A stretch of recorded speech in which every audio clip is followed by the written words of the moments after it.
You ask Tiger to solve. This deals with linear equations with one unknown. The final result is x equals -8. Let's solve it step by step. Group all constants on the right side of the equation. Add 40 to both sides. Simplify the arithmetic.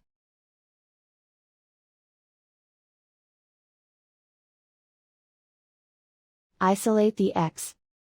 Divide both sides by -5. Cancel out the negatives. Simplify the fraction. Move the negative sign from the denominator to the numerator. Find the greatest common factor of the numerator and denominator.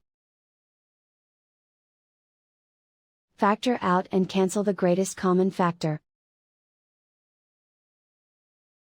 And so the final result is x equals -8.